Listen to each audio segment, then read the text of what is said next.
unique provision in Article 145 that you don't find in legislations to do with even litigation in the courts.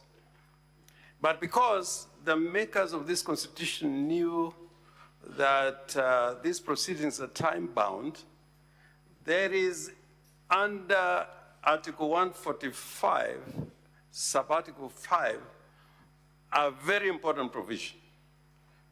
And I think that article is not there for cosmetic value.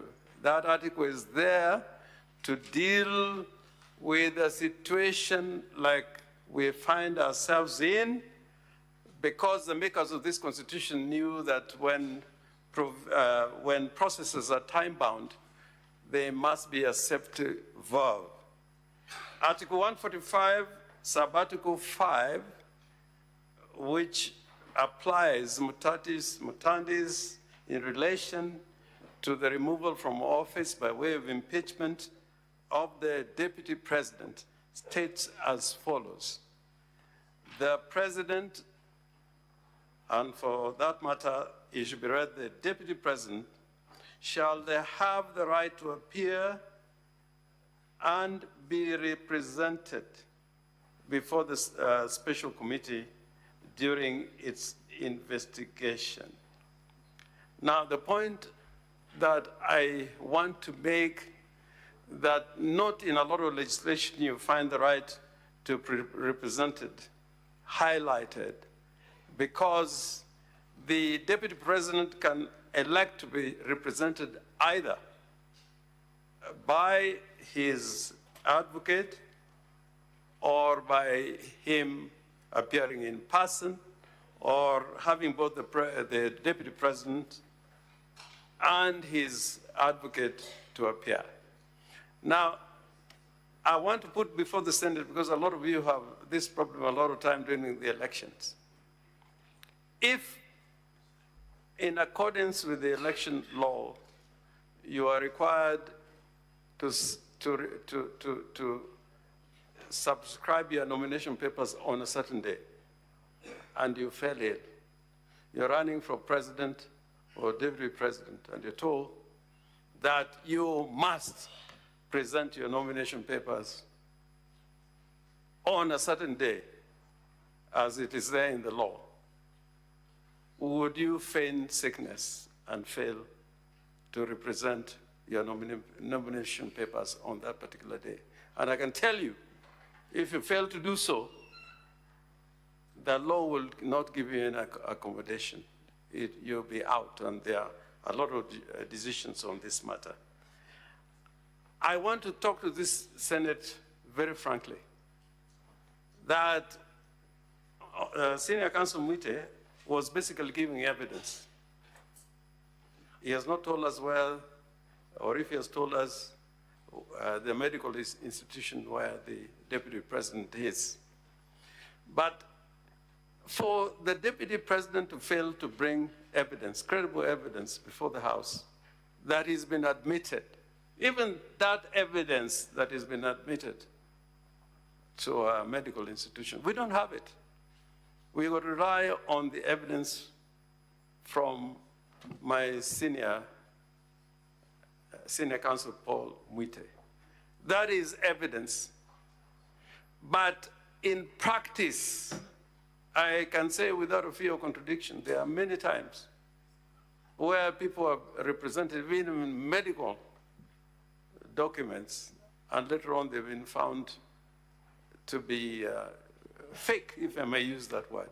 I think that the deputy president should have done, we should have had one of the doctors here, at least to tell us about his admission and about his condition, because up to 1:15, the deputy president was here. He was not evacuated from here in an ambulance. And if I can give evidence from the bar, he went to his office, and again, there's no evidence that he was evacuated in an ambulance. He went to Karen Hospital in himself to check at the hospital. So I think our constitutional duty is to leave by what the Constitution requires of us. The greatest prejudice, for me, I was looking forward to cross-examine the Deputy President. But unfortunately, the story that has been told does not include cross-examination of the evidence of the Deputy President, which is on record. But because we are time-bound, and as my London friend Eric Gumba said, we are prepared to go by the evidence in record. The prejudice is to us. The sickness of the Deputy President is affecting us more because we would want to cross-examine him, but he has evidence in record which we cannot test by the way of cross-examination. And there's no assurance that on Tuesday, the Deputy President would be here. Finally, we can also say from here that there are many cases that have been filed all over, including in Malindi today, that has to do with the proceedings that are going on here.